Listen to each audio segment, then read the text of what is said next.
Bangladesh Army Chief Weka Yuzi Zaman survives a terrifying conspiracy by the masterminds of the July movement. To assassinate Bangladesh's army chief. সেনাপ্রধানকে হত্যার ষড়যন্ত্র, Russian গণমাধ্যমের প্রতিবেদন। বাংলাদেশ সেনাবাহিনীর প্রধান general Waker উজ জামানকে হত্যা করার ষড়যন্ত্র করা হয়েছিল। এই চাঞ্চল্যকর তথ্য প্রকাশ করেছে একটি রাশিয়ান ভিত্তিক আন্তর্জাতিক গণমাধ্যম। প্রতিবেদনে বলা হয়েছে, জুলাই আন্দোলনের মাস্টারমাইন্ডদের একটি অংশ এই ষড়যন্ত্রের পরিকল্পনা করেছিল। এই ষড়যন্ত্রে বাংলাদেশ সেনাবাহিনীর ভেতরে থাকা কিছু কর্মকর্তা জড়িত ছিলেন, যারা জুলাই আন্দোলনকে সমর্থন করেছিল।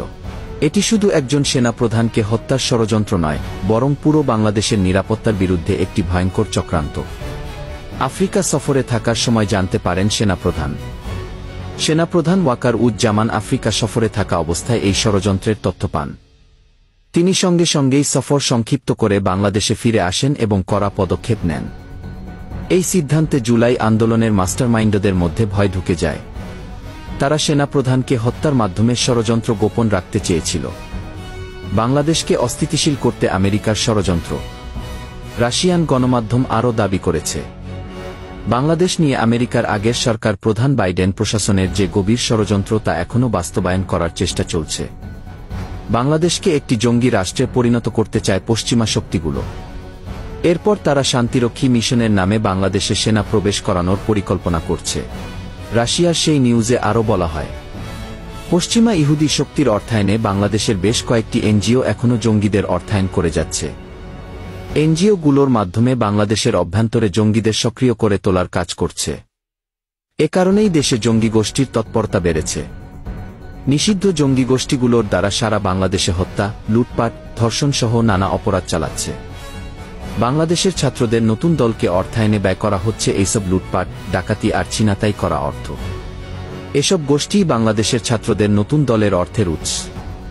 তাহলে প্রশ্ন হল, কে বা কারা এই ষড়যন্ত্রের মূল হোতা? সেনাপ্রধান কেন ইউটার্ন নিলেন? সেনাপ্রধান যখন জুলাই আন্দোলনের আসল চেহারা বুঝতে পারেন, তখনই তিনি কঠোর অবস্থান নেন এবং আগের অবস্থান থেকে ফিরে আসার চেষ্টা করেন। তিনি জঙ্গিদের গোপন তথ্য জেনে ফেলেন। তাই ষড়যন্ত্রকারীরা দ্রুত তাকে সরিয়ে দেওয়ার পরিকল্পনা করে। কিন্তু তিনি এই পরিকল্পনার আগেই পদক্ষেপ নেওয়ায় ষড়যন্ত্র ব্যর্থ হয়।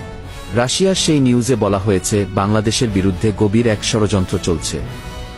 বাংলাদেশের অভ্যন্তরে প্রচুর অবৈধ অস্ত্র মজুদের প্রমাণ পেয়েছে তারা। এইসব অবৈধ অস্ত্রগুলো জঙ্গিদের হাতে হাতে চলে গেছে। বাংলাদেশকে রক্ষা করতে হবে। দেশের অভ্যন্তরের ষড়যন্ত্রকারীদের খুঁজে বের করতে হবে। জুলাই আন্দোলনের মাস্টারমাইন্ডদের মুখোশ উন্মোচন করতে হবে। জঙ্গি গোষ্ঠী এবং তাদের মদতদাতাদের বিরুদ্ধে কঠোর ব্যবস্থা নিতে হবে।